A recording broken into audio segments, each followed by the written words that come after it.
সবাইকে জয় যিশু। ঈশ্বরের মহান নামে ধন্যবাদ দিই। আজকে ঈশ্বর আমাদের সুন্দর দিন, সুন্দর মুহূর্তকে দিয়েছেন। তো এখানে একজন আমরা খ্রিস্ট বিশ্বাসীকে পেয়েছি। আসুন জেনে নিই ইনি কেন প্রভু যিশুকে বিশ্বাস করেন।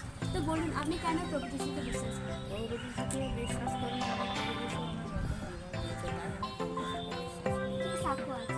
আমার সাক্ষ্য আছে, আমার সারা শরীরটা, তখন আমার 45 বছর বয়স, সারা শরীরটা আমার পঙ্গু হয়ে গেছে।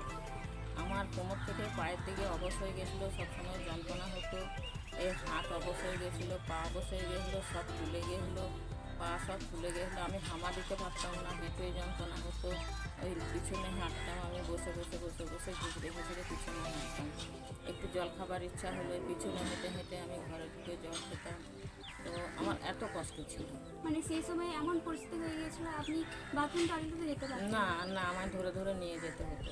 তাহলে কাজ বাজ আপনি কীভাবে করতেন? আমি কাজ করতে পারতাম না, ওই বসেই থাকতাম, শুয়ে থাকতাম, কাঁদতাম, দিন রাত কাঁদতাম যে আমি হয়তো আর বাঁচবো না, আমার জীবনটা হয়তো এখানে শেষ। আমার মনে হয় 50 বছরের আমি বয়স আমার যেতে পারবো না, হয়তো আমি এখনই মরে যাবো। আমার স্বামী আমার সব কিছু সাহায্য করতো, এই আমায় চান করাতো, আমায় কাপড় পরিয়ে দিত, আমার বিলাজ করিয়ে দিত, আমি তো পারতাম না।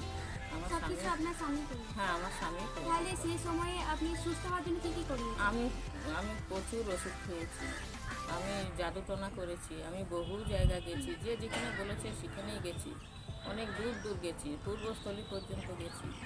আর এই বঁচি এখানে ওখানে, তারকেশ্বর এখানে ওখানে, যেখানে লোকে বলেছে সেখানেই গেছি। সেখানেই গেছেন, কিন্তু কোনো আপনি সুস্থতা পান? না না না না। মানে তখন আপনার চিন্তা হয়েছিল যে এত মানে চিকিৎসা করাচ্ছি, হ্যাঁ। তাও আমি সুস্থ হতে পারছি না, মানে আপনি ভেবেছিলেন যে আমি মনে হয় শেষ হয়ে যাবো, আমি মারা শেষ যাবো। হয়ে যাব, হ্যাঁ এভাবেই আমি মনে হ্যাঁ, করছি। এইভাবেই আমার জীবনটা শেষ হয়ে যাবে। আর এই রাত্রির বেলা শুতে পারতাম না, আর এই কোমর থেকে পায়ের তলা পর্যন্ত খালি হুহু হুহু করে জ্বলতো, জ্বালা যন্ত্রণা। ওই জ্বালা যন্ত্রণা নিয়ে আমি শুতে পারতাম না, শুতে যেতাম, যন্ত্রণা হতো, আবার উঠে বসে বসে কাঁদতাম।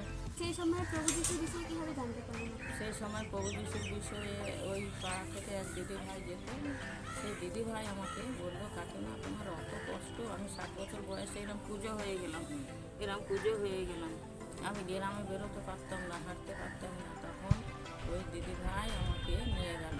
তা আপনি যখন প্রথমবার প্রার্থনায় গেলেন, আপনার কি মনে হলো প্রার্থনায় গিয়ে? প্রথমবার প্রার্থনায় গিয়ে আমি কিন্তু বিশ্বাস করতে পারিনি যে এত জাদুটনা করে, এত ওষুধ খেয়ে ভালো হলাম না, আর এইখানে ভালো হবো। সামান্য দুটো কথার জন্য বাক্য তো বুঝতে পারতাম না, তাহলে কি করে আমি বিশ্বাস করবো? মানে আপনি বিশ্বাস করতে পারছেন না যে না। এরা কীভাবে, আমি এত ওষুধ খেয়েছি, আমি সুস্থ হইনি, এরা কীভাবে এত হ্যাঁ বড় হ্যাঁ বড় হ্যাঁ হ্যাঁ, সমস্যা থেকে সুস্থ হতে পারে? সুস্থ হতে পারে, তার তাহলে সেই এরম সময় হাত আপনার তুলতে কীভাবে